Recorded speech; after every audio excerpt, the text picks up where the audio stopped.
पता नहीं किस मोमेंट में मुझे इंडिपेंडेंट होने का, फैमिली बिजनेस न करने का भूत सवार हुआ। पूरा दिन अपनी बिची बॉस की बातें सुनकर लौट रहा था। इससे तो बाबा की बात मान के जैसलमेर पे गल्ले पे बैठ जाता, पर नहीं, that wasn't cool enough. MBA किया तो अब कॉर्पोरेट वर्ल्ड में जॉब भी करेंगे बॉम्बे में, तो अब क्या है, खाओ धक्के, और क्या हो सकता है। And to top it all, मेरी माँ सुबह से नॉन स्टॉप कॉल कर रही थी। कह रही थी बहुत इंपॉर्टेंट बात करनी है। पक्का कोई लड़की देखी होगी, मैं भी इसीलिए सुबह से उनका कॉल अवॉइड कर रहा था। सीरियसली, 24 साल की उम्र में कौन शादी करते है, पर मेरी माँ को ये कौन समझाए। ये सब सोचता हुआ मैं अपने सैड सी बिल्डिंग की उससे भी ज्यादा सैड लिफ्ट में अपने फ्लैट के बाहर पहुंचा, और वहां कुछ अजीब सा था। मेरे फ्लैट के बाहर एक सूटकेस रखा था, बहुत ही ऑर्डिनरी सा, फेडेड ब्लैक कलर का पुराना सा सूटकेस। किसका हो सकता है? कहीं मेरे फ्लैटमेट मौतिक का तो नहीं? लेकिन मौतिक तो घर पर नहीं था। सभी मुंबई की बिल्डिंग्स की तरह लिफ्ट खोलते ही कोई 8 फीट की स्पेस में 4 दरवाजे थे, लेकिन ये सूटकेस स्पेसिफिकली मेरे डोर के सामने रखा था। मुझे लगा शायद कोई शिफ्ट कर रहा होगा, लेकिन किसी और फ्लैट का दरवाजा खुला नहीं था। मैं एक मोमेंट को उसे उठाने लगा, और मैंने जैसे ही उसे छुआ, मुझे लगा जैसे मेरा हाथ जल गया। ऐसा लगा मानो गरम आयन को छू लिया हो। मैंने अपनी चाबी निकाली और मैं अपना डोर खोल के अंदर चला गया। डोर बंद करने से पहले लगा जैसे शायद मुझे सूटकेस अंदर रख लेना चाहिए, पर अगर मौतिक का नहीं किसी और का हुआ तो। पता नहीं क्या था उस सूटकेस में। मैं चाबी टेबल पे रखने लगा तो अपने हाथ पे नजर गई, और मेरे हाथ में एक लाल निशान था, जैसे मैं सच में जल गया हूं। लेकिन अजीब बात यह थी कि वो निशान की एक खास शेप थी। ऐसा लग रहा था जैसे मेरे हाथ पे किसी का चेहरा बन गया हो। बहुत ही धुंधला सा, लेकिन किसी का चेहरा। मैंने अपने हाथ को और गौर से देखा, और तभी मैं बुरी तरह चौंक गया। ये लड़की की रोने की आवाज कहां से आ रही है? मैंने विंडोज की तरफ देखा, लेकिन वो तो बंद थी। शायद फ्लैट के बाहर कोई होगा। और फिर मैं खुद ही अपने ऊपर हंस पड़ा। पता नहीं क्या क्या सोच रहा था। यही होता है काम का स्ट्रेस, या कहूं नौकरी छोड़ आने का स्ट्रेस। मैंने अपने हाथ को देखा। आई एम श्योर बाहर कहीं कुछ लग गया होगा। मैं अपने हाथ के लिए आइस क्यूब निकाल ही रहा था कि डोरबेल बजी। मैंने जाके डोर खोला और देखा सामने हमारी नेबर आंटी खड़ी थी। जी आंटी। तुम अपना सामान यहाँ बाहर कैसे छोड़ सकते हो? ये कॉमन एरिया है। अपना सामान अंदर लो, चलो। आंटी, लेकिन ये सूटकेस मेरा नहीं है। कैसे तुम्हारा नहीं है? मैंने अब भी वॉचमैन को पूछा और उसने कहा कि ये 402 के प्रशांत शेखावत का है। कोई उसके नाम पे छोड़ के गया है। तुम ही हो ना प्रशांत, या वो दूसरा लंबे बाल वाला छोकरा है? नहीं आंटी, प्रशांत तो मैं ही हूँ, लेकिन ये सूटकेस मेरा नहीं है। बोलो। अरे आंटी, मैं झूठ क्यों बोलूंगा? ये सूटकेस मेरा नहीं है तो मैं कैसे रख लूं? मैं अब भी बिल्डिंग सेक्रेटरी को तुम्हारी कंप्लेन करूंगी कि तुम अपना सामान कॉमन एरिया में रख रहे हो। तुम्हारे लैंडलॉर्ड को भी करूंगी कंप्लेन। हाँ हाँ ठीक है, जाइए जाइए, आप कर लीजिए कंप्लेन जिसको करना है। क्या मुसीबत है यार। मम्मी, अब तुम्हें क्या हुआ है यार? मैं मम्मी का फोन उठाने ही वाला था कि डोर खुला और मेरा फ्लैटमेट मौतिक अंदर आ गया, और उसके हाथ में वही सूटकेस था। अबे यार, वो आंटी ने सूटकेस तुझे पकड़ा दिया क्या? आंटी ने? कौन सी आंटी? वही सामने वाली, और कौन? नहीं यार, मैं बाहर था तो एक बंदा खड़ा था। उसने कहा तेरे लिए है तो मैंने ले लिया। क्या बात कर रहे? सूटकेस तो बाहर ही था। मैंने अंदर नहीं लिया तो वो सामने वाली आंटी नाराज हो रही थी। कौन बंदा खड़ा था? पता नहीं, देखते हैं, शायद बाहर ही हो। मैं भाग के बाहर गया तो बाहर कोई नहीं था। जल्दी से नीचे भागा, लेकिन नीचे भी कोई नहीं। वॉचमैन को भी कुछ पता नहीं, मेरे पीछे पीछे मौतिक भी नीचे आ गया था। मौतिक, यार वो आदमी कौन था, कैसा था, मतलब दिखने में कैसा था, तुझे याद है? हाँ, और पक्का ये सूटकेस उसने तुझे दिया था? क्या हो गया ब्रो, इतना स्ट्रेस में क्यों है? और वो बंदा, ऑनेस्टली मैंने ध्यान नहीं दिया, पर तू बता इतना नर्वस क्यों हो रहा है? मैंने मौतिक को बताया, और जब उसे बता रहा था तो रियलाइज किया कि बताने को था ही क्या, और मौतिक जोर से हंसने लगा। चल एक काम करते हैं, इस मिस्ट्री सूटकेस को खोलते हैं। चल मेरे साथ, सब ठीक हो जाएगा बच्चू। हम दोनों ऊपर आए और मौतिक ने सूटकेस खोला। जब वो सूटकेस खोल रहा था तो एक बार को लगा जैसे चीख के मैं उसे मना कर दूं, नहीं मौतिक मत खोल यार। ये लो, आपका सूटकेस खुल गया है और देखते हैं इसके अंदर है क्या। मैं और मौतिक दोनों ने सूटकेस के अंदर देखा और देखते ही रह गए। ये क्या है? राख? सूटकेस में राख कौन रखता है? क्या है ये? और मौतिक ने उस राख को छुआ और चौंक के पीछे हो गया। क्या हुआ मौतिक, आर यू ओके? हाँ, आई थिंक आई एम। मेरा हाथ, वो राख, वो गरम है, बहुत गरम है। और मैंने उसके हाथ की तरफ देखा और उसके हाथ पे भी वैसा ही निशान बना था जैसे मेरे हाथ पे। प्रशांत, आई थिंक हमें ये सूटकेस बंद कर देना चाहिए। ओके ओके, बट तू घबरा मत। नहीं, मैं ठीक हूँ, बस लेकिन कोई सूटकेस में राख क्यों पैक करेगा? और तेरा इससे क्या कनेक्शन है? पता नहीं यार।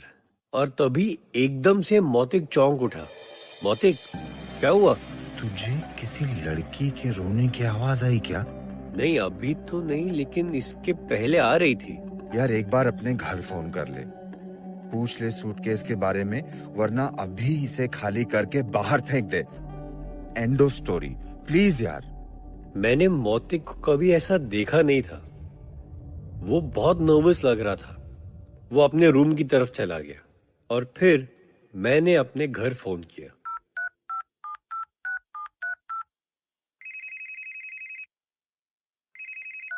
हेलो प्रशांत, तू फोन क्यों नहीं उठा रहा सुबह से? इतनी बार फोन किया, तू ठीक तो है ना? देख अगर कुछ भी लग रहा है ना तो मुझे बता दे। मम्मी रिलैक्स यार, मैं ठीक हूँ, बस थोड़ा बिजी था। अच्छा मुझे बताओ, तुमने कोई सूटकेस भेजा है क्या? सूटकेस? नहीं तो क्यों, क्या हुआ? पता नहीं, एक सूटकेस आया था, मतलब कोई दे के गया था। क्या है उसके अंदर? कुछ भी नहीं है, बस राख है, इसीलिए मैं पूछ रहा था कि। प्रशांत वो सूटकेस बंद कर और अभी इसी वक्त उसे बाहर फेंक। ये भगवान, मैं इसीलिए तुझे सुबह से बार अरे बार। मम्मी रिलैक्स, लेकिन तुम्हें पता क्या है सूटकेस के बारे मैं में? बाद बताओ में मुझे। सब कुछ बता दूंगी, बस अभी उस सूटकेस को बाहर करो।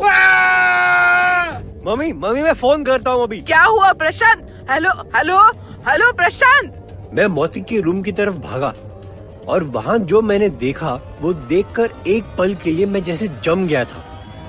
मेरे सामने मौतिक खड़ा था, लेकिन उसका हाथ जैसे जल चुका था, बिल्कुल काला। और एक सेकंड के लिए वो मुझे देखता रहा और फिर वहीं बेहोश हो गया। उसके बाद जो कुछ भी हुआ वो सब बिल्कुल एक सपने की तरह है। चलो जल्दी इसे बर्न स्पॉट लेके चलो, 3rd डिग्री बर्न। कैसे चला ये? एक्सक्यूज मी, तुम कहाँ थे? पुलिस इंस्पेक्टर पाठक हूँ मैं। ये रूममेट है ना तुम्हारा? क्या आप दोनों में लड़ाई हुई थी? इनकी फैमिली को कांटेक्ट करना होगा। पता नहीं कितनी देर तक हॉस्पिटल में था। जब घर लौट के आया तो रात हो चुकी थी।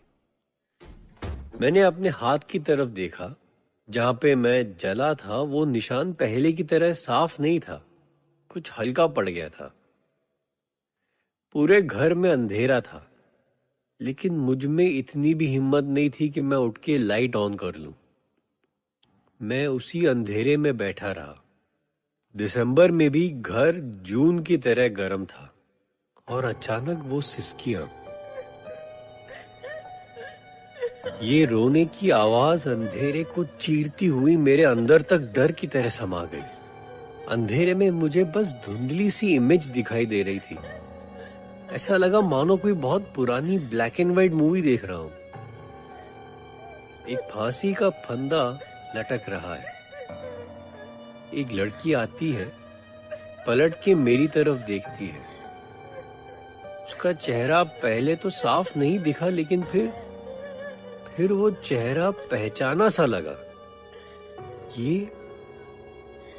तो सविता जी थी, मेरे पापा की गर्लफ्रेंड, जिसके बारे में हम घर पर कभी बात नहीं करते थे।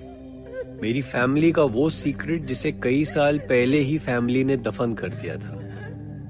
जब दादाजी ने पापा को धंधे से बेदखल करने की धमकी दी, तब पापा ने इनसे मिलना छोड़ दिया था। और उसके बाद सविता जी का क्या हुआ ये तो किसी को नहीं पता। लेकिन अब मैं देख रहा हूं, मेरे सामने जो इमेज है उसमें सविता जी की आंखों में बहुत गुस्सा है। और वो आगे बढ़ती हैं और वो फांसी के फंदे से लटक जाती है। मैं चीख के उठा, मैंने लाइट ऑन करी। सब कुछ बिल्कुल नॉर्मल था, हमेशा की तरह। और वो सूटकेस भी वहीं था जहां हम उसे छोड़ के गए थे। ऐसा लग रहा था जैसे ये सब कुछ मेरी लाइफ का पार्ट ही नहीं है, किसी और की जिंदगी में हो रहा हो और मैं दूर खड़ा बस देख रहा हूं। मौतिक अपने कमरे से निकल कर आया। क्या हुआ प्रशांत, तुम चिल्लाए क्यों? मैंने मौतिक की ओर देखा, उसका हाथ तो बिल्कुल नॉर्मल था, तो किसका हाथ जला था? मैंने सूटकेस की तरफ देखा और मैं गुस्से में उठा और मैंने उस सूटकेस को जोर से किक किया। सूटकेस दूर जाके गिरा और खुल गया और सारे कमरे में राख फैल गई। मैंने पहली बार ध्यान से देखा और मैं आगे बढ़ा। मैंने उस राख को देखा। देखने में तो लगा जैसे वो राख है, लेकिन पास जाओ तो अंगारों की तरह गर्म थी। ऐसा लगा जैसे आग के बिल्कुल पास बैठा हूं। और उस एक मोमेंट में सब साफ हो गया। वो राख नहीं थी, वो तो अस्थियां थी। किसकी? सविता जी की? मुझे नहीं पता।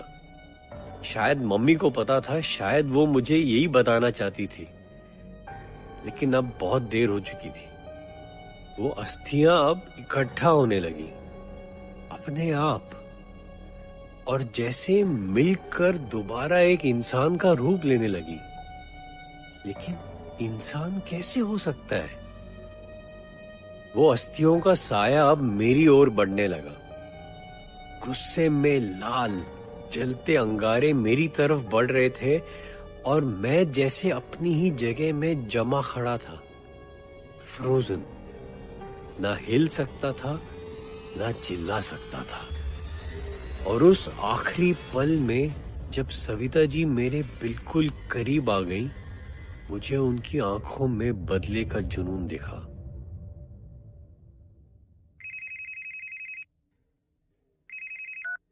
हेलो। हेलो, आंटी मैं बोल रहा हूँ, मौतिक। मैंने सोचा प्रशांत के बारे में पूछ लूं। अब कैसी तबीयत है उसकी? बस वैसे ही है जैसे 1 साल पहले थी। कुछ नहीं बोलता। डॉक्टर भी नहीं समझ पा रहे कि उसे क्या हुआ है। कोई मेरी बात ही नहीं मानता। ये सब कुछ उसी की बद्दुआ की वजह से हुआ है। मेरा बेटा इस परिवार की गलतियों की सजा भुगत रहा है।